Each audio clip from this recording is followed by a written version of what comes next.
So hello guys, कैसे हैं आप सभी दोस्तों। एसएससी के जीएस सेक्शन को कंप्लीट करने के लिए हम लोगों ने यहाँ पर किरण जीएस 14,000 प्लस बुक को शुरू कर दिया है। आज इसका ये डे थर्ड बल्कि आ चुका है, ना केवल शुरू कर दिया, आज इसका डे थर्ड है।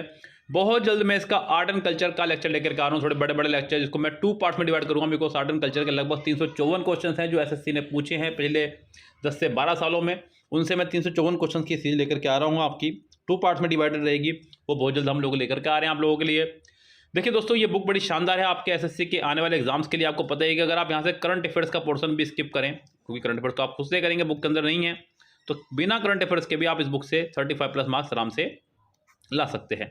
तो बच्चों, कैसे आएंगे मार्क्स आपके, क्योंकि वो आपको पढ़ना पड़ेगा बुक को। बस इस बुक का पूरा निचोड़ कर लीजिएगा, डेफिनेटली आप लोग एसएससी के किसी भी एग्जाम में बैठ करके 30 से 35 मार्क्स ला सकते हैं। अगर आप करंट अफेयर पढ़ लेते हो तो यह मार्क्स आपके 40 प्लस भी पहुंच सकते हैं। तो दोस्तों, लगिए तैयारियों में अपनी और खूब अच्छी मेहनत कीजिएगा। कंप्लीट बुक का सोल्यूशन लेने के लिए आप लोग हमें डिस्क्रिप्शन बॉक्स में मैसेज कर सकते हैं, फुल बुक सोल्यूशन आपको मिल जाएगा दोस्तों। तो चलिए शुरू करते हैं अपनी आज की इस वीडियो को। और बच्चों, अगर आप चैनल पर नए हैं तो चैनल को सब्सक्राइब करके बेल आइकन प्रेस कर लीजिएगा। वीडियो को कम से कम लाइक कर दिया करें, जिससे कि वीडियो बनाने वाले का हौसला बढ़े और आप लोगों के लिए वीडियो जल्द से जल्द आती रहे। मिलते हैं वीडियो में। चलिए क्वेश्चन नंबर 64 देखिएगा, क्या कह रहा है। कह रहा है कि वेटूरी मीटर का प्रयोग किसके मापन के लिए किया जाता है। बच्चों, तरल प्रवाह की दर को, यानी कि कोई भी लिक्विड चीज़ है उसकी प्रवाह की दर को, फ्लो की रेट को मापने के लिए किया जाता है वेंटुलिटी। किसी पाइप में द्रव के प्रवाह की गति मापने के लिए इसका प्रयोग किया जाता है। यह तत्व एक छोटा पाइप है जो मध्य में अनुप्रस्थ काट, यानी कि क्रॉस सेक्शन का निर्माण करने वाले छोटे हिस्से के साथ 2 शंक्वाकार भागों से मिलकर बना होता है। यस, 2 भागों से मिलकर बना होता है। ये कुछ इसका इस तरह का क्षेत्र रहता है बच्चों। यहाँ दिखा रहा हूँ आपको करके, थोड़ा समझने की कोशिश करना आप लोग। ऐसे यहाँ से, मेरी थोड़ी हार्ट बच्चों इतनी बढ़िया नहीं है, लेकिन आप लोगों को समझ में आएगा। यस, तो ये यहाँ से होकर के बहने वाले द्रव की स्थिति के ये माप करता है। इसका सदैव इस प्रकार प्रयोग किया जाता है कि जिससे प्रवाह का ऊपरी भाग छोटे शंक्वाकार भाग से बाहर निकलता है, जबकि प्रवाह का निचली भाग लंबे मार्ग द्वारा बाहर निकलता है। ये आगे जाकर के बच्चों ये ऐसा आपका ऐसे खुलता रहता है। यस, सो बड़ा सिंपल सा मेथड है, बहुत ज़्यादा हार्ड नहीं है। आगे बढ़ते हैं बच्चों क्वेश्चन नंबर नेक्स्ट पे। क्वेश्चन नंबर नेक्स्ट कह रहा है मोबाइल फ़ोन का आविष्कार किसने किया था। देखिए आज, जिसकी वजह से आज आप लोग बैठ करके घर बैठे पढ़ पा रहे हैं। तो बच्चों, ये अमेरिकी इंजीनियर एक मार्टिन कूपर ने 1973 में सबसे पहले इसका आविष्कार किया था और मोटरोला में प्रथम हैंडसेट मोबाइल फ़ोन की कल्पना की थी। यानी कि मोटरोला कंपनी बच्चों आज कहीं रल गई है, जबकि हालांकि सेट इसके आज भी आते हैं, लेकिन इतने ज़्यादा कामगार नहीं है आज, क्षेत्र नहीं है। मोटरोला कंपनी ने सबसे पहले इसकी कल्पना की थी। उन्होंने इस फ़ोन का विकास करने वाली टीम का नेतृत्व किया और इसे 1983 में बाजार में लाया गया। उन्हें इतिहास में सेल फोन का जनक कहा जाता है, इनको सेल फोन का जनक कहा जाता है। और आम जनता को बातचीत के लिए हाथ में रखने वाले सेलुलर फ़ोन का निर्माण करने वाले प्रथम व्यक्ति के रूप में इनको जाना जाता है बच्चों। तो ये एक बहुत शानदार और इंपॉर्टेंट क्वेश्चन भी रहेगा, आप देख रहे हैं कितनी बार एग्जाम में आया हुआ है। सिस्मोग्राफी किसका विज्ञान है बच्चों। सिस्मोग्राफी भूकंप के झटकों और कंपनों के रिकॉर्ड करने के लिए एक यंत्र है। इस रिकॉर्ड का अध्ययन भूकंप विज्ञान कहलाता है। भूकंप के दौरान भूमि के कंपन की अवधि, दिशा, तीव्रता रिकॉर्ड करने और भूकंप के केंद्र का पता लगाने के लिए प्रयोग किए जाने वाला उपकरण है आपका सिस्मोग्राफ। तो यानी कि इसका आंसर आपको हो जाएगा सेकंड करेक्ट। देखिए कितने एग्जाम्स में बच्चों का क्वेश्चन आया हुआ है ये, मतलब ये सभी क्वेश्चंस आपके इंपॉर्टेंट हैं, समझ लीजिए आप। बस अगर आपने इनको पढ़ लिया तो समझ लो आगे आपके एग्जाम में रिपीटेशन होना ही होना है। कह रहा है कि लाइसीमीटर निम्नलिखित में से किसका अनुमान लगाने में सहायक होता है बच्चों। लाइसीमीटर का प्रयोग वाष्पित वाष्पोत्सर्जन की वास्तविक मात्रा मापने के लिए किया जाता है। तो बच्चों यहाँ पर इसका आंसर हो जाएगा पहला ही करेक्ट। यस, सो बहुत ज़्यादा टफ नहीं है और बहुत ज़्यादा कुछ एक्स्ट्रा इसमें जानने की कोशिश भी ना करें आप लोग। ग्रेड स्टेनोग्राफर ग्रेड CD में आया हुआ है क्वेश्चन। अवरत विकिरणों का पता किससे लगाया जाता है।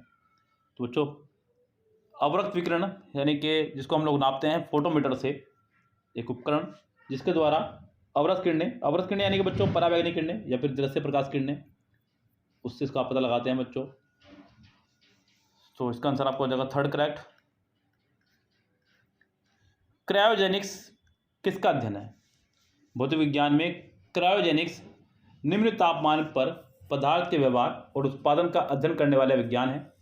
ये परिभाषित नहीं किया गया है कि कितने तापमान पर परिशीतन समाप्त हो जाता है और क्रायोजेनिक्स आरंभ होता है, लेकिन वैज्ञानिकों का मानना है कि -150 कितना बच्चों, इसका आंसर आपको हो जाएगा फोर्थ, -150 डिग्री सेंटीग्रेड पर।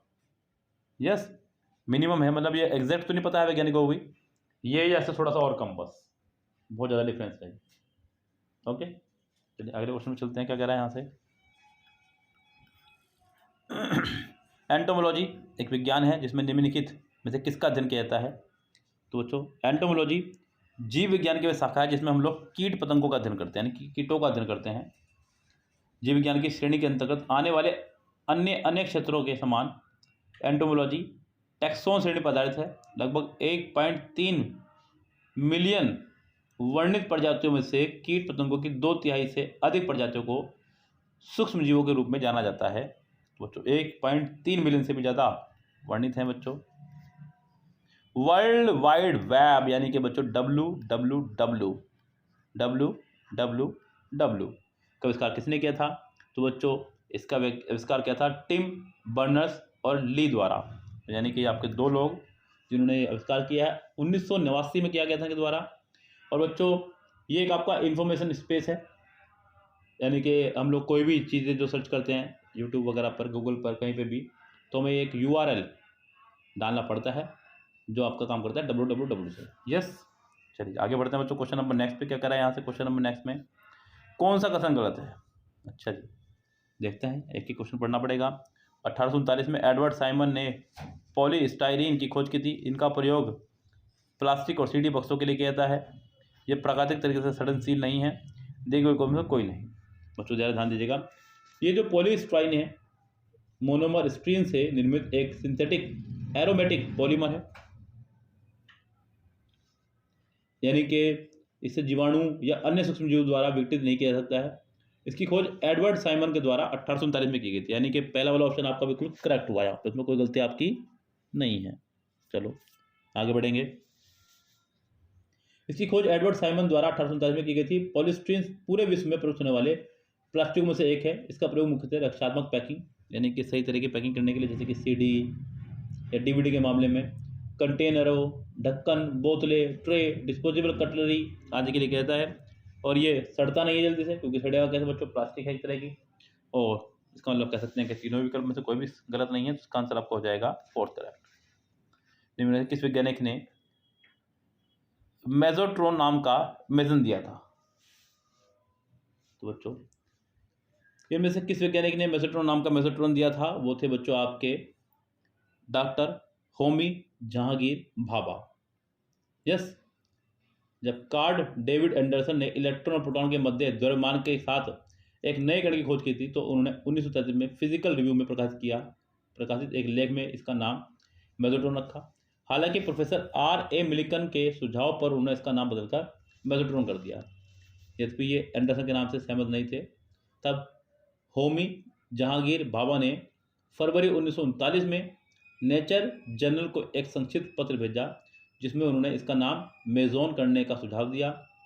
उस नए कण को वर्तमान में भी भाभा द्वारा दिए गए नाम से जाना जाता है और प्रारंभिक कणों के वर्ग को इस नाम का प्रयोग किया जाता है।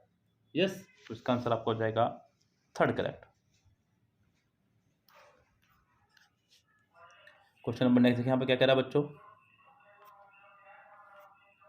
कह रहे कि एनीमोमीटर किसका माप करता है। एनीमोमीटर में हम किसकी मापन करते हैं बच्चों। एनीमोमीटर एक डिवाइस है जिसका प्रयोग वायु की गति मापने के लिए किया जाता है बच्चों। वायु की स्पीड यानी कि एयर की स्पीड नापने के लिए किया जाता है बच्चों। स्पेशली इसका प्रयोग, इस शब्द की उत्पत्ति ग्रीक भाषा के साथ एनीमोज बच्चों, एनीमोज यानी कि वायु से हुई है।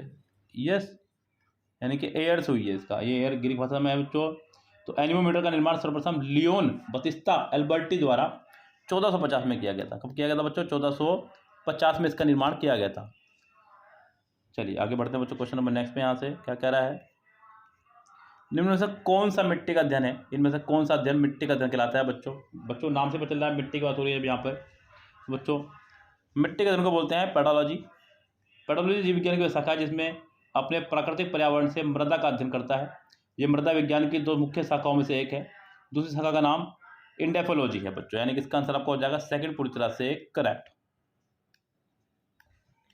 चलिए आगे बढ़ते हैं बच्चों। क्वेश्चन नंबर नेक्स्ट पे कह रहा है कौन सा उपकरण प्रकाश की तीव्रता को मापने के लिए प्रयोग किया जाता है बच्चों। प्रकाश की तीव्रता को मापने के लिए इस्तेमाल किया जाता है बच्चों लक्स मीटर का, ये इसे प्रकाश मीटर भी कहते हैं। इसके द्वारा प्रकाश की तीव्रता का मापन किया जाता है।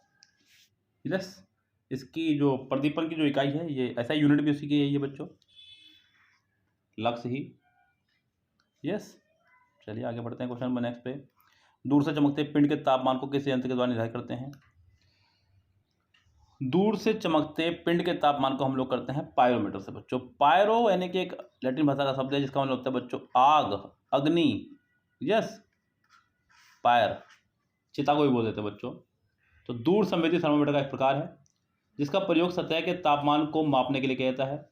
ये एक उपकरण है जो एक निश्चित दूरी से तापीय विकिरण के वर्णक्रम से उत्सर्जित प्रदीप्त सतह के तापमान का निर्धारण करता है। यह प्रक्रिया उत्तमापी के रूप में जानी जाती है।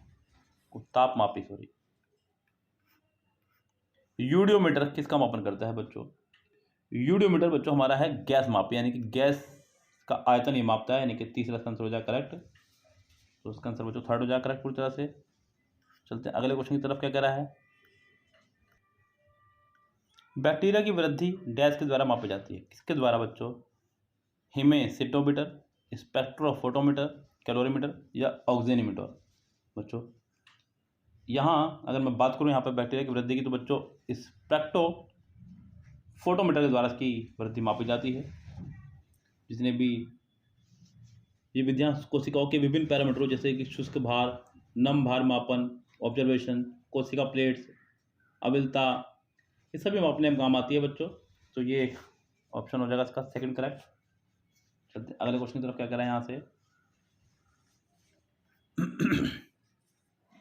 जीव विज्ञान की वह शाखा जो विलुप्त सूक्ष्म जीवों का अध्ययन करती है, यानी कि जो सूक्ष्म जीव विलुप्त हो चुके हैं, जिनका भी धरती पर से नाम निशानी खत्म हो चुका है, उसको क्या बोलते हैं बच्चों, बोलते हैं जीवाश्म विज्ञान। यस, तो इसका आंसर आपका हो जाएगा फोर्थ करेक्ट।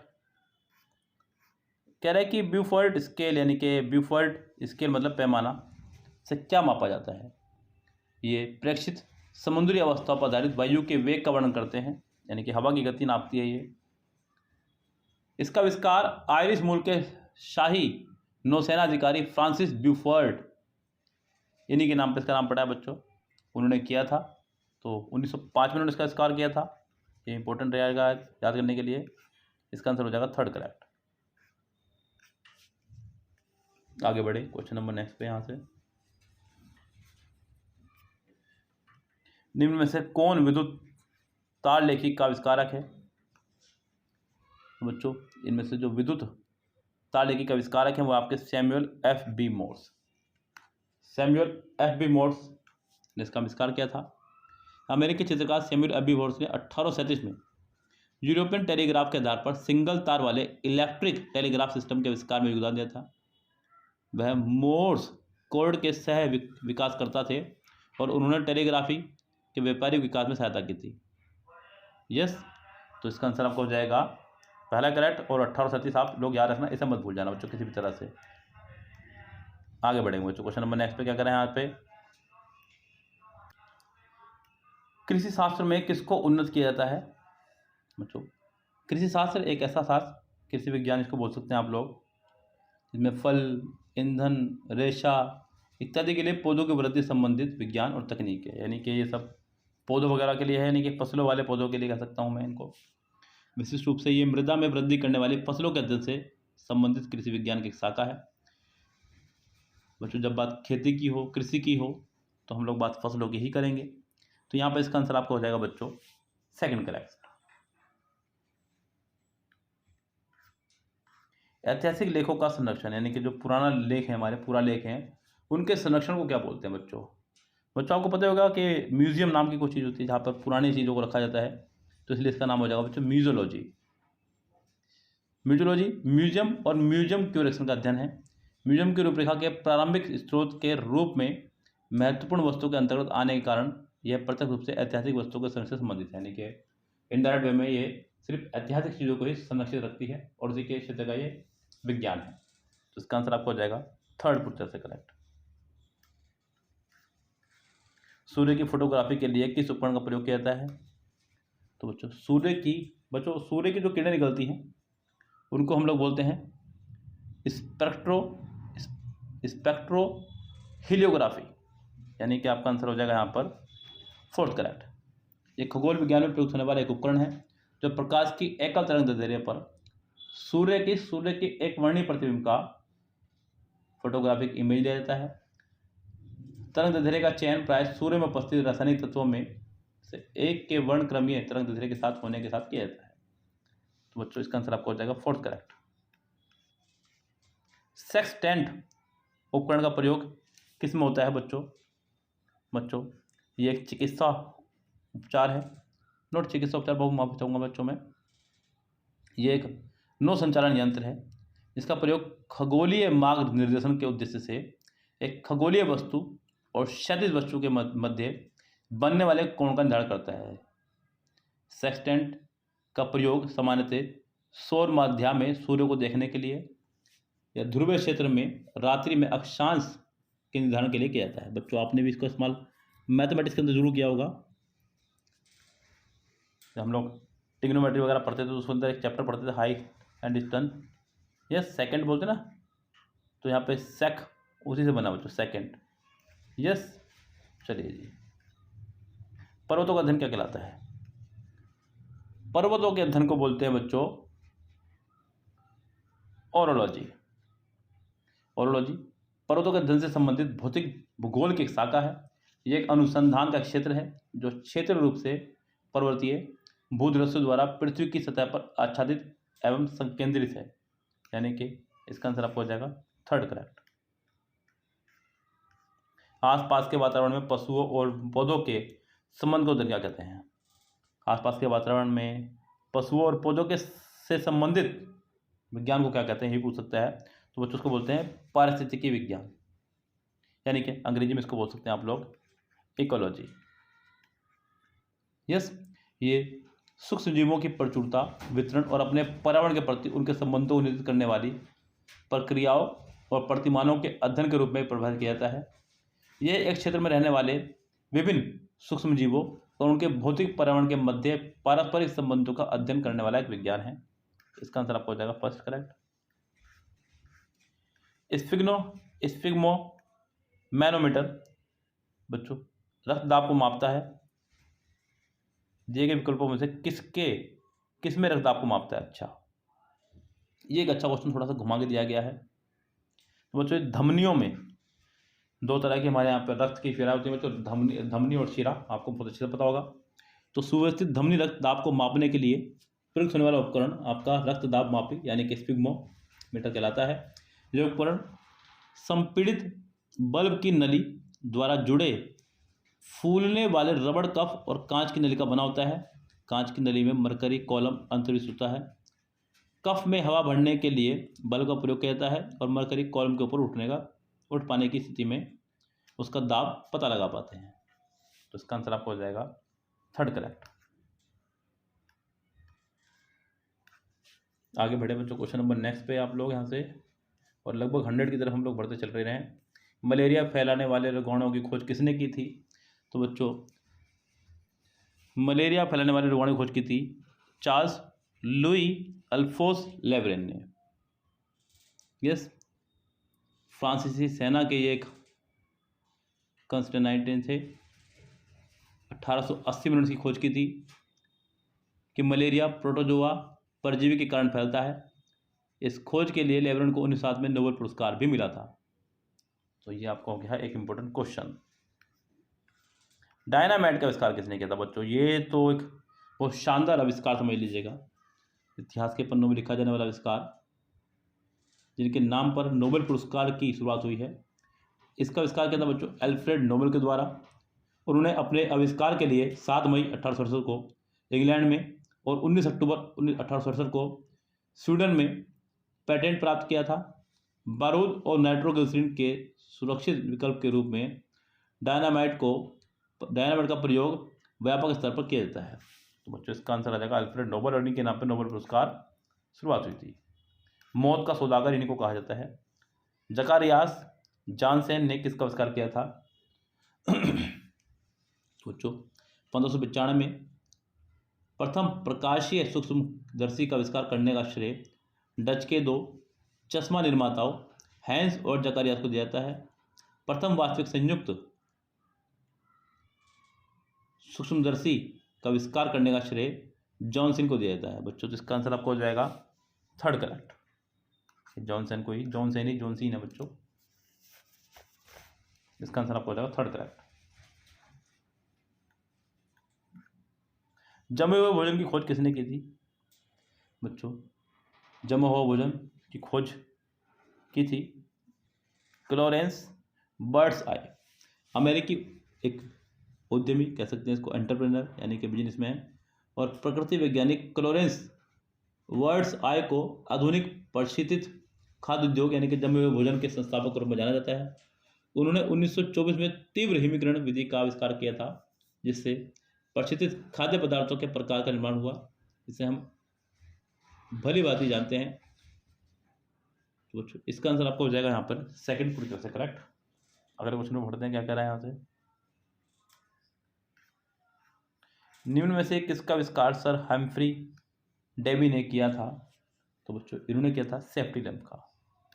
सेफ्टी पिन में कंफ्यूज मत हो जाना बच्चों। 1815 में इन्होंने इसका आविष्कार किया था। तो ये एक इंपॉर्टेंट क्वेश्चन है। यस, चलिए आगे बढ़ते हैं क्वेश्चन नंबर नेक्स्ट पे। नैदानिक यानी कि डायग्नोस्टिक अल्ट्रासाउंड की खोज किसने की थी? इंपॉर्टेंट क्वेश्चन है बच्चों, तो खूब अच्छे से रखना। ये इयान लोनार्ड ने की थी। स्कॉट के रहने वाले चिकित्सक, इन्होंने इसको खोज की थी।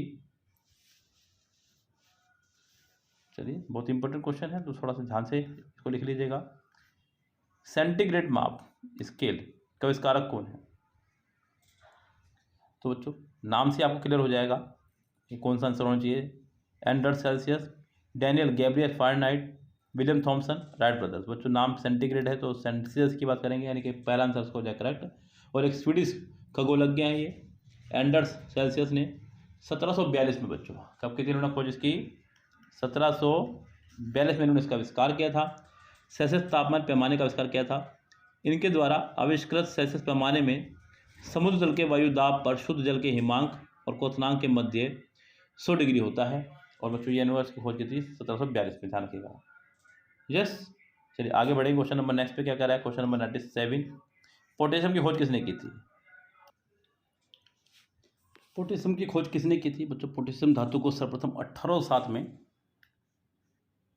1807 में सर हम्फ्री डेवी द्वारा इंग्लैंड में पृथक किया गया था। उन्होंने इस नए खोज पर खोजे गए वोल्टीय पुंज के साथ पिघले हुए KOH के विद्युत अपघटन द्वारा कास्टिक पोटास यानी कि KOH पोटेशियम हाइड्रोक्साइड से प्राप्त किया था। पोटेशियम पहला धातु था जिसे विद्युत अपघटन द्वारा पृथक किया गया था। पोटेशियम की खोज करने के कुछ महीनों के बाद डेवी ने सोडियम को पृथक करने हेतु इसी विधि का प्रयोग किया था। दोस्तों इसका आंसर आपको हो जाएगा पहला पूरी तरह से करेक्ट। फोटोन की खोज किसने की थी बच्चों? फोटोन की खोज की थी एल्बर्ट आइंस्टाइन ने। फोटोन को ही बच्चों प्रकाश क्वांटम कहते हैं। 1905 में इन्होंने इसकी खोज की थी। ये ईयर जरूर याद रखें करें बच्चों। आगे बढ़ेंगे क्वेश्चन नंबर नेक्स्ट पे। किसने पहला यांत्रिक कंप्यूटर बनाया जो भविष्य के कंप्यूटर के लिए प्रतिकृति सिद्ध हुआ? तो बच्चों अंग्रेज गणितज्ञ और आविष्कारक चार्ल्स बेबेज को प्रथम मैकेनिकल कंप्यूटर का आविष्कार करने का श्रेय दिया जाता है। इस कंप्यूटर ने अधिक जटिल इलेक्ट्रॉनिक डिवाइसों को प्रोत्साहन दिया। 1837 में उनके द्वारा आविष्कृत एनालिटिकल इंजन में arithmetic logical unit, basic flow control, integrated memory सम्मिलित थी। तो बच्चों ये इसका श्रेय दिया जाता है आपके चार्ल्स बेबेज को। कंप्यूटर के लिए तो आप लोग हमेशा रखेंगे चार्ल्स बेबेज ही आपका आंसर रहने वाला है। जल रोधक रेनकोट का आविष्कार किसने किया है? तो बच्चों स्कॉटलैंड के केमिस्ट चार्ल्स मैकिन्स्टोन्स। तो इसका आंसर आपको हो जाएगा थर्ड करेक्ट ने जल रोधक रेनकोट बनाने का श्रेय दिया जाता है। उसने अपने टेक्सटाइल फैक्ट्री में पहली बार रबड़ शीट सामग्री से जलोदक वस्त्र डिजाइन किया। वर्ष 1824 में मैकिन्टोश कोट के नाम से पहली बार इसकी बिक्री हुई। वर्षा में भीगने से बचने के लिए रेनवियर के रूप में ये पूर्ण समाधान साबित हुआ। बच्चों तो आप लोग देख ही रहे हैं क्या धूम मचाई रेनकोट ने। मैं जिस क्षेत्र से बोल रहा हूँ यहाँ बारिश का बहुत कम प्रकोप रहता है, इसलिए ज़्यादा जरूरत नहीं पड़ती रेनकोट की। लेकिन कुछ क्षेत्र ऐसे हैं जहाँ बारिश बहुत ज़्यादा रहती है तो वहाँ इनकी जरूरत पड़ती है। मानव त्वचा का अध्ययन करने वाले विज्ञान की शाखा को क्या कहते हैं? तो बच्चों जब भी बात हो स्किन की तो आप याद रखें डर्म, ठंडा ठंडा, cool cool, Dermi cool. Portal का नाम आपको याद होगा तो बस डर्मेटोलॉजी। क्या बोलते हैं बच्चों उसको? डर्मेटोलॉजी यानी कि त्वचा विज्ञान। ये चिकित्सा विज्ञान की शाखा है जिसमें हम लोग न केवल त्वचा का बल्कि नाखून, बाल और इससे जुड़े हुए चीज़ों के हम लोग अध्ययन करते हैं। और त्वचा विशेषज्ञ त्वचा, बाल और नाखून सहित कॉस्मेटिक्स से संबंधित विभिन्न मुद्दों जैसे त्वचा कैंसर, त्वचा संबंधित अन्य समस्याओं में के अतिरिक्त धूप, क्षति, बुढ़ापे की समस्याओं का निदान करने के लिए इस उपचार का प्रयोग किया जाता है। बच्चों योग्यतम की उत्तरजीविता का सिद्धांत किसने दिया? बच्चों ये एक सिद्धांत है, एक वाक्यांश है जिसकी उत्पत्ति मूलतः डार्विन के विकासवादी सिद्धांत से हुई है। तो चार्ल्स डार्विन का आंसर हो जाएगा करेक्ट। विद्युत प्रतिरोध का नियम की खोज निम्नलिखित में से किस वैज्ञानिक ने की थी? तो बच्चों विद्युत प्रतिरोध नियम की खोज 1837 में जॉर्ज साइमन ओम के द्वारा की गई थी। ये नियम बताता है कि विद्युत परिपथ में दो बिंदुओं के मध्य प्रतिरोधक में से गुजरने वाली धारा यानी कि करंट दो बिंदुओं के मध्य वोल्टेज विभवांतर में से और प्रतिलोम से दो बिंदुओं के मध्य विद्युत प्रतिरोध से संबंधित होता है। तो बच्चों इसकी खोज करती है आपकी जीएस ओम ने। वर्ष 1942 में एनरिको फर्मी ने निम्नलिखित में से किसकी खोज की थी? तो बच्चों एनरिको फर्मी ने, जो कि भौतिक वैज्ञानिक हैं, परमाणु रिएक्टर के प्रोटोटाइप का निर्माण किया था और पहले परमाणु बम का विकास करने हेतु इसका कार्य किया था। तो बच्चों इसका आंसर आपको हो जाएगा फर्स्ट करेक्ट। ये विश्व का प्रथम कृत्रिम परमाणु रिएक्टर था। इसका निर्माण द्वितीय विश्व युद्ध के दौरान परमाणु बमों का निर्माण करने में के संयुक्त प्रयास में मैनहाटन परियोजना के एक भाग के रूप में भी किया गया था। आगे बढ़े क्वेश्चन नंबर नेक्स्ट पे। बेंजीन का प्रयोग, बेंजीन की खोज निम्नलिखित किसने की थी? क्वेश्चन नंबर नेक्स्ट कह रहा है कि बेंजीन की खोज किसने की थी? बच्चों बेंजीन जो कि एक C6H6 इसका फॉर्मूला है बेंजीन। तो बच्चों इसकी जो खोज की थी वो की थी माइकल फैराडे ने। इसको पृथक किया था यानी कि अलग किया था सबसे पहले। तो बच्चों बहुत शानदार क्वेश्चन ये आपका है, इंपॉर्टेंट क्वेश्चन भी है। तो इसका आंसर आपको हो जाएगा फोर्थ करेक्ट।